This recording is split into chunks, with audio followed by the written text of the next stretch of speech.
तो बाजार की बड़ी बातों को हल्के फुल्के अंदाज में बताने के लिए आज फिर से हम आपके लिए लेकर हाजिर हैं मार्केट गपशप। और आज मेरे साथ ही मेरी सहयोगी सृष्टि शर्मा। आज फोकस है फार्मा सेक्टर पर। लंबे समय की अंडर परफॉर्मेंस करीब 2 साल के बाद हम देख रहे हैं कि फार्मा सेक्टर जोश में लौट रहा है। तमाम शेयर चल रहे हैं, आपको दिख भी रहा है। लेकिन फार्मा सेक्टर की सेहत में सुधार क्यों आ रहा है? क्या ये जो तेजी है फार्मा स्टॉक्स की, क्या ये टिकाऊ है? क्या फार्मा में जो शेयर हैं वो कमाई की दवाई बनने वाले हैं? और क्या ये सुधार आगे भी जारी रहेगा? इसी पर आज बातचीत करेंगे और फार्मा सेक्टर की तमाम बारीकियों को भी समझेंगे। बिल्कुल आसान भाषा में इसको हम डिकोड करेंगे, आपको समझाएंगे कि फार्मा सेक्टर कितना बड़ा है। पूरे ग्लोबल अगर हम फार्मा इंडस्ट्री की बात करें तो उसमें भारत का योगदान कितना बड़ा है और कौन सी कंपनियां लीडर हैं, और आपके पोर्टफोलियो में जो लीडरशिप है वो कौन से शेयर लाएंगे, ये भी जानेंगे। और आज आपको सलाह देने के लिए, फार्मा सेक्टर पर गाइड करने के लिए हमारे 2 एक्सपर्ट कुंज बंसल और आस्था जैन भी हमारे साथ जुड़ेंगे। तो फार्मा में कमाई की दवाई आज हम बताएंगे मार्केट गपशप के जरिए। सृष्टि, शुरुआत आपसे कर लेते हैं। फार्मा सेक्टर देखिए ऐसा है कि भारत जो है दवाइयाँ खाता भी खूब है, खिलाता भी खूब है। एक्सपोर्ट के मामले में हम दिग्गज हैं। आप जरा ये बताइए कि कितना शेयर है ग्लोबल एक्सपोर्ट की अगर हम बात करें, और खास तौर से अगर हम जेनरिक सेगमेंट की बात करें तो अभिषेक, अगर पूरे वर्ल्ड मार्केट में देखें तो हम सबसे तीसरी बड़ी फार्मा इंडस्ट्री भारत की मानी जाती है। और इसमें जैसा कि हम जानते हैं कि भारत में हम जेनरिक्स दवा का उपयोग ज़्यादा करते हैं। और सिर्फ ना ही अगर हम देखें तो इंडियन मार्केट्स में हमारी जेनरिक दवा जाती है। वर्ल्ड में हम सबसे बड़े लीडर हैं जेनरिक मार्केट के। तो एक बहुत बड़ी इंडस्ट्री है। आप सही कह रहे थे कि हाल फिलहाल कोविड के बाद देखिए जो रफ्तार उसने पकड़ी, थोड़ी सी सुस्ती हमने आते हुए देखी। कई सारे फैक्टर्स थे, पर आइए धीरे धीरे करके समझेंगे कि किस तरीके से आगे की इंडस्ट्री जो है वो बढ़ेगी। पर आप देख सकते हैं कि फार्मा इंडस्ट्री का साइज किस तरीके से बढ़ने की उम्मीद की जा रही है। अभी $45 बिलियन के आसपास का है। 2030 तक आप देखिए यहाँ से डबल से भी ऑलमोस्ट 2.5 गुना की साइज हो जाएगी फार्मा इंडस्ट्री की। और सृष्टि बता रही कि जो जेनरिक का जो मार्केट है उसमें हम वर्ल्ड लीडर हैं। जेनरिक यानी कि वो दवाइयाँ जो सारी कंपनियां बना सकती हैं, जिनके पेटेंट्स एक्सपायर हो चुके हैं, किसी के पास अब एक्सक्लूसिव राइट्स उसके नहीं हैं, और इसे हम जेनरिक कहते हैं। और उसमें भारत का जो रसूख है वो किसी से छिपा नहीं है। सबसे बड़ा बाजार जो है भारत उसके लिए बन चुका है। लेकिन सृष्टि, आपसे ये जानना चाहेंगे, 2 साल की अंडर परफॉर्मेंस हमने देखी है, करीब 2 साल की। 2021 के मिड से अगर हम शुरुआत करें, 2022 पूरा खराब हुआ, 2021 का पूरा आधा हिस्सा हमने देखा कि वहां पर हमने अंडर परफॉर्मेंस देखी। अब जाकर अप्रैल से हमने शुरुआत तेजी की होते हुए देखी है। तो 2022 में 21 में क्या चुनौतियां थी और अब क्या चीजें बेहतर हो रही हैं जिसके चलते हम ये तेजी देख रहे हैं? तो अभिषेक, इसके पीछे कई सारे फैक्टर्स हैं। आइए उस पर एक एक करके बात करते हैं। जैसे कि हम इंडस्ट्री साइज की बात कर रहे थे तो यूएस अगर हम बात करें, वहाँ पे 40% अगर जेनरिक दवा का उपयोग होता है वो भारत से ही होकर जाता है। तो यूएस में अभिषेक पिछले 2 साल कोविड के बाद कई सारी दिक्कतें थी। जैसा कि अगर हम बात करें इनकी प्राइसिंग को लेकर, तो यूएस में जितनी भी दवाएं थी उनकी प्राइसिंग धीरे धीरे करके कम आ रही थी, जिसके चलते अगर हम देखें तो pharma industry as a whole Indian market में फेवर नहीं कर रही थी। और आप अगर परफॉर्मेंस की भी बात करें तो निफ्टी फार्मा अगर हम देखें तो पिछले कुछ दिनों में उसमें सुधार ज़रूर आते हुए दिखा है। और उसके पीछे की एक बड़ी वजह ये भी है कि यूएस में जो प्राइसिंग प्रेशर है वो कहीं ना कहीं कम हुआ है। अब जो कंपनीज हैं वो प्राइस हाइक ले पा रही हैं, जो कि एक बड़ा फैक्टर है ये पूरी ग्रोथ के लिए।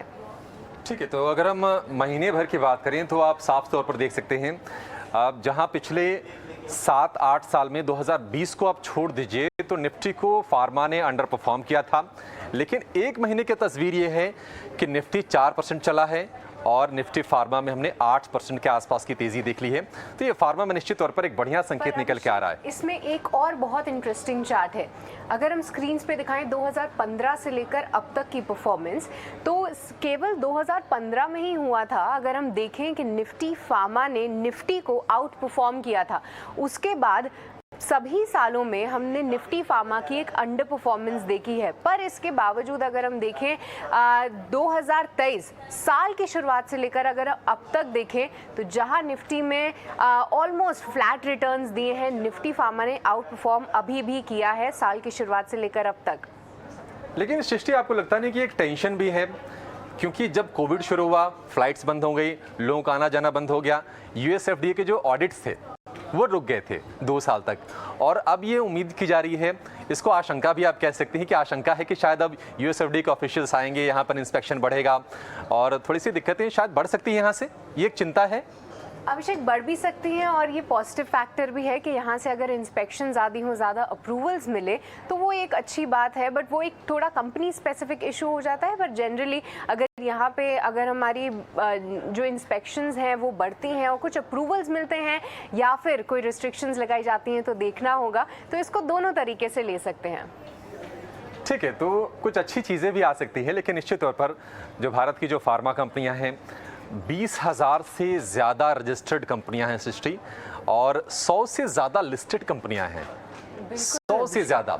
अगर आप अपने टर्मिनल पर, अगर अपनी स्क्रीन पर फार्मा स्टॉक्स की लिस्ट अगर खोजेंगे तो आपको कर्सर काफ़ी ज़्यादा नीचे करना पड़ेगा। ये है ताकत, और अब पूछना नहीं है। देखिए, अब तो मैनकाइंड फार्मा की भी लिस्टिंग की बात चल रही है, प्राइस बैंड आ गया है, उसका साइज़ आ गया है, मार्केट कैप के लिहाज से 8वीं सबसे बड़ी वो कंपनी हो जाएगी। लेकिन ये जो साइज़ है ये अमेजिंग है। अब सृष्टि, क्या माने कि यूएस में जो थोड़ा प्राइसिंग का जो प्रेशर था, उसके पीछे बड़ी वजह ये भी थी कि वहाँ हमने बहुत सारी जेनरिक्स कंपनीज को थोड़ा सा बढ़ते हुए देखा, उसके चलते प्रेशर आया। वो प्रेशर थोड़ा सा ईज ऑफ हो रहा अभी? जी बिल्कुल अभिषेक, वो प्रेशर ईज ऑफ भी हो रहा है, और साथ ही साथ एक और डेटा भी मैं हाईलाइट करना चाहूँगी। यूएस में ड्रग की शॉर्टेजेस रिपोर्ट की जाती हैं महीने दर महीने। जो लेटेस्ट डेटा आया है वहाँ पे 301 ड्रग्स की शॉर्टेजेस हुई है। 301 एक बड़ा नंबर नहीं लगेगा, पर अगर कंपैरिजन में देखें साल 2014 के बाद इतना बड़ा नंबर अब सामने आते हुए दिखा है, तो बहुत आसान सी बात है ये कि जितनी ज़्यादा ड्रग शॉर्टेजेस होंगी उतनी ज़्यादा कंपनीज जो हैं वो सप्लाई उतनी जल्दी से नहीं बढ़ा सकती हैं, और इसके चलते जो प्राइसिंग को लेकर जो उनको राहत है कि अगर शॉर्टेजेस है तो वो अपनी प्राइसेस बढ़ा सकती हैं, ये भी एक बड़ा फैक्टर है जो कि यूएस सेल्स को फिलहाल सपोर्ट कर रहा है। ठीक है, तो जेपी मॉर्गन की ये बढ़िया रिपोर्ट आई है फार्मा को लेकर, काफ़ी बुलिश है, और जेपी मॉर्गन की रिपोर्ट के बाद हमने फार्मा में लगातार बढ़िया तेज़ी बनते हुए देखी है, और ख़ास तौर से जो कि एपीआई में एक बड़ा प्लेयर है डिवीज़ लैब, मार्केट कैप के लिहाज से देश की दूसरी सबसे बड़ी ये कंपनी है, वहाँ पर हम शेयर में लगातार तेज़ी देख रहे हैं। लेकिन कुछ इंटरेस्टिंग आंकड़े आपके सामने ज़रा रख दें ताकि आपको फार्मा सेक्टर की जो तस्वीर है वो और साफ हो जाए। जेनरिक दवाओं के मामले में जैसा कि सृष्टि बता रही हैं, दुनिया का सबसे बड़ा सप्लायर है भारत, सबसे बड़ा एक्सपोर्टर है, और अगर हम वॉल्यूम के हिसाब से बात करें तो कुल सप्लाई में 20% अकेले की हिस्सेदारी भारत की है। और इसके अलावा ग्लोबल वैक्सीन सप्लाई की अगर हम बात कर लें तो उसमें तकरीबन 60% के आसपास का जो हिस्सा है वो भारत का है, और सीरम इंस्टीट्यूट जिसने कि कोविड की वैक्सीन बनाई थी वो सबसे बड़ा सप्लायर है, और भारत इस मामले में अग्रणी है, सबसे आगे है, कोई उसकी तुलना में खड़ा नहीं है। और मेडिकल गुड्स की बात कर लें, मेडिकल गुड्स की, तो उसमें 12वें नंबर पर भारत है, और 200 से ज़्यादा देशों को सृष्टि भारतीय कंपनियां दवा एक्सपोर्ट करती हैं। अमेजिंग अपने आप में ये आंकड़ा है। जी बिल्कुल अभिषेक, काफ़ी अच्छे स्टैट्स हैं, और डेफिनेटली जो आगे की ग्रोथ अपॉर्चुनिटीज़ बताई जाती हैं, क्योंकि बहुत सारे फैक्टर्स हैं जो कि फार्मा इंडस्ट्री को सपोर्ट करते हैं। एक तो हम यहाँ पे जेनरिक दवाओं की जो रिसर्च होती है उसको अच्छे से सेटअप कर लेते हैं। यहाँ पे लेबर कॉस्ट काफ़ी कम है, जैसे यूएस में दवाएं भी महंगी है और लेबर कॉस्ट भी महंगा है, तो इंडिया में हम जेनरिक दवाओं को सस्ते दामों पे बना लेते हैं, जिसके चलते एक ग्रोथ की अपॉर्चुनिटी हमारे सामने ज़रूर आती है। बट कंजम्पशन स्टोरी आप देख लीजिए, ना ही सिर्फ यूएस या एक्सपोर्ट स्टोरी पैन आउट करती है, पर इंडियन मार्केट खुद में ही इतना बड़ा है कि यहाँ पे अगर हम सेल्स देखें तो वो खुद को ही काफ़ी सपोर्ट करती है, और कई सारी कंपनीज जो हैं केवल भारत में ही कामकाज करके, जैसा कि आप मैनकाइंड का जिक्र कर रहे थे, वो 97% रेवेन्यू सिर्फ भारत से कमाते हैं, और आप सही कह रहे हैं 8वीं सबसे लार्जेस्ट कंपनी बन जाएगी मार्केट कैप के लिहाज से। तो ये देखना बड़ा इंटरेस्टिंग होगा सृष्टि कि जो कंपनी डोमेस्टिक फोकस्ड है उस पर शायद यूएसएफडी का जो एक टेंशन, जो हैंगओवर रहता है वो शायद कम होगा, और मैनकाइंड एक अपनी जगह ज़रूर बनाएगी। अब मैनकाइंड क्यों ख़ास है इसकी भी देखिए, सारी जो बारीकियां हैं ये हमारी स्क्रीन पर हैं। सेल्स वॉल्यूम के लिहाज से दूसरी सबसे बड़ी फार्मा कंपनी रही है FY22 में, और अगर हम मार्केट कैप के लिहाज से अगर भारतीय कंपनियों की बात करें तो सन फार्मा जो है 2.25 लाख करोड़ रुपए से ज़्यादा का मार्केट कैप है, और सेकेंड, थर्ड, फोर्थ को अगर आप जोड़ दीजिए तो तो उससे बराबर या फिर उससे ज़्यादा का मार्केट कैप सन फार्मा का अकेली है। लेकिन जरा फार्मा सेक्टर को और विस्तार समझते हैं, एक्सपर्ट की जरा ओपिनियन लेते हैं, उनके नज़र से देखते हैं कि फार्मा सेक्टर में अभी जो दम दिख रहा है, क्या ये दम आगे और दिखेगा, सेहत और मजबूत होगी, तंदुरुस्ती बढ़ेगी। हमारे साथ हमारे एक्सपर्ट कुंज बंसल और आस्था जैन भी जुड़ गए हैं। कुंज और आस्था, आप दोनों का बहुत शुक्रिया, स्वागत है 18 आवर्स स्वदेश पर। कुंज, शुरुआत आपसे करना चाहेंगे। जेपी मॉर्गन की बहुत ही सॉलिड रिपोर्ट, उसके बाद हम देख रहे हैं कि एक उत्साह का माहौल है फार्मा में। आपको लगता है कि जो अंडर परफॉर्मेंस हमने देखी है, 2 साल जो सुस्ती का दौर देखा है, अब यहां से कम 2 साल हम कम से कम तेजी का दौर देखने वाले हैं, क्या ये कन्विक्शन आपको आ रहा है?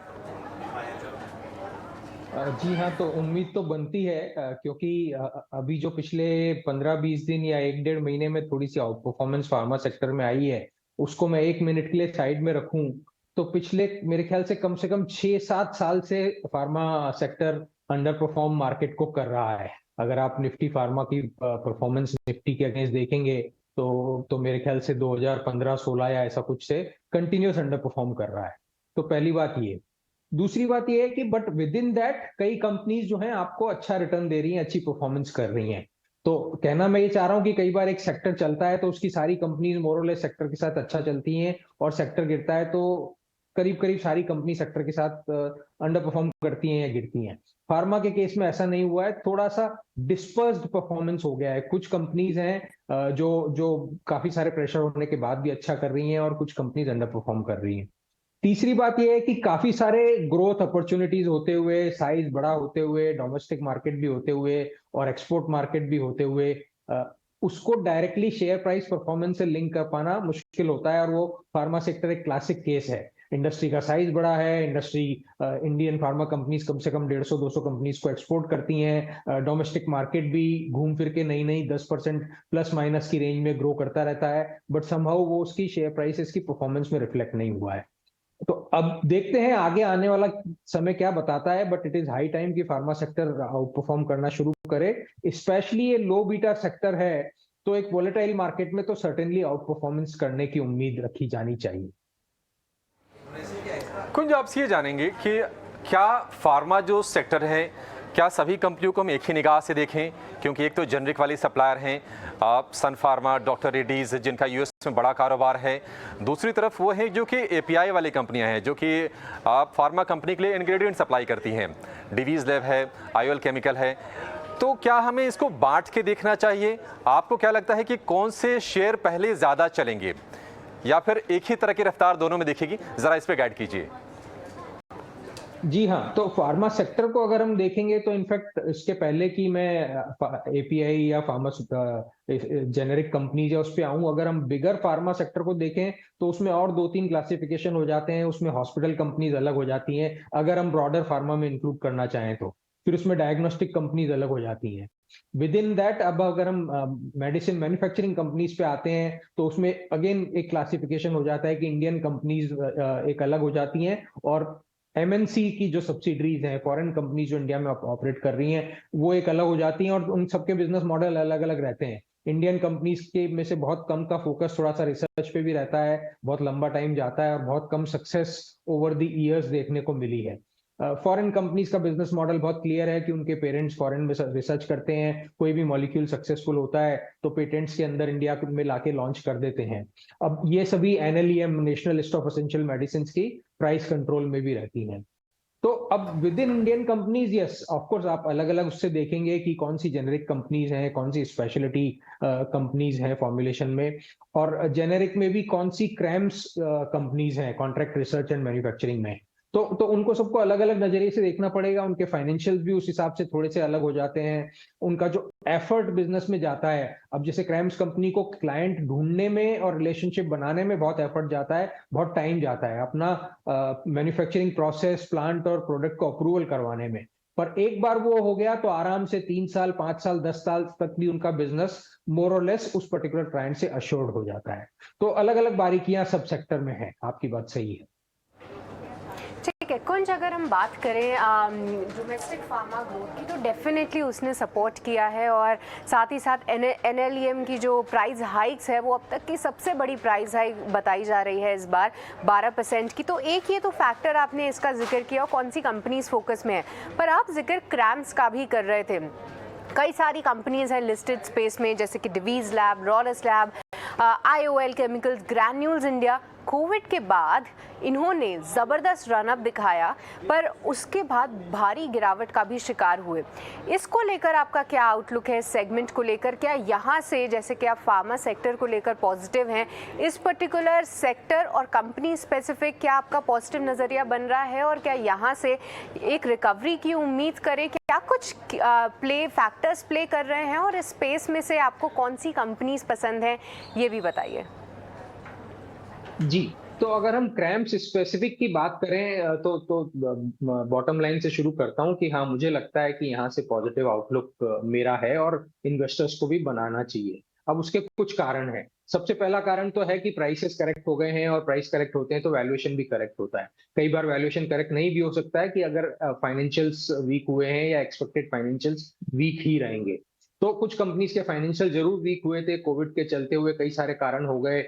कई सारी कंपनीज को कोविड में अच्छा बिजनेस मिल गया, तो एक्चुअली उनके आने वाले क्वार्टर्स में रिजल्ट वीक हो गए, क्योंकि बेस इफेक्ट उनका जो है वो पिछले पिछले साल का सेम क्वार्टर का बेस बहुत हाई हो गया, तो वो ग्रोथ नहीं दिखा पाए या नेगेटिव ग्रोथ दिखानी पड़ी। तो अब ये सब चीजें जो है एक नेट नेट अभी के बाजार के प्राइसेस में इन कंपनीज के और वैल्यूएशन में समाहित हो गई हैं। और मुझे लगता है कि अब जो एक बेस इफेक्ट का प्रॉब्लम था, एक जो लंपी क्वार्टर्स के रिजल्ट की वजह से परफॉर्मेंस में कंसिस्टेंसी नहीं आ रही थी, वो सब साइड में हो जाएगा गोइंग। हालांकि हम फिर से एक नई कोरोना वेव के थ्रू जा रहे हैं, तो होपफुली ये बहुत ज्यादा सीरियस नहीं हो, ऐसी उम्मीद और ऐसी प्रार्थना हम करते हैं। तो उसको अगर मैं अलग रखता हूं, तो अब एक normal on an on going basis sustainable business की तरफ हम फिर से बढ़ेंगे। और अभी जो करेक्टेड प्राइसेस और corrected valuation in cramps company के मिल रहे हैं, वो मीडियम टर्म में इन्वेस्टर्स के लिए अच्छा रिटर्न दे सकते हैं। शॉर्ट टर्म में ऑफकोर्स मार्केट की वोलेटिलिटी के साथ चलना पड़ेगा। ठीक है, मीडियम टर्म में बढ़िया रिटर्न आएंगे, शॉर्ट टर्म में वोलेटिलिटी हम देखेंगे और बाजार के ये दस्तूर भी है। लेकिन आस्था, आपसे जानना चाहेंगे अब सीधे सीधे ना, आप शेयर बताइए। हम शेयरों में तेज़ी देख रहे हैं। अगर हम BSE की लिस्ट उठा के देखते हैं तो 100 से ज़्यादा लिस्टेड शेयर हैं। NSE पर 100 से 1-2 ही कम होंगे, लेकिन 100 की संख्या ऑलमोस्ट वहाँ भी है। ऐसे में कंफ्यूजन होता है, जब सारे शेयर चल रहे हो तो फिर पिक एंड चूज करने में दिक्कत आती है। आप ज़रा इस काम को आसान कीजिए। अब मार्केट कैप के लिहाज से तो हमने लिस्ट दिखा दी है कि ये 5 बड़ी कंपनियां हैं, और ऊपर से अगर हम शुरुआत करें सन फार्मा, डिवीज समेत तमाम जो बड़ी कंपनियां हैं उनको लोग जानते हैं। आपकी नज़र कहाँ पे? आपको क्या लगता है कि अगर किसी को अभी पोर्टफोलियो बनाने के लिए शेयर खरीदना है अगले 2 साल के लिए, 5 साल के लिए, तो कौन से शेयर आपको ठीक लग रहे हैं जहां पर ग्रोथ भी होगी और अभी वैल्यूएशन के लिहाज से भी वहां पर मौके बेहतर बन सकते हैं?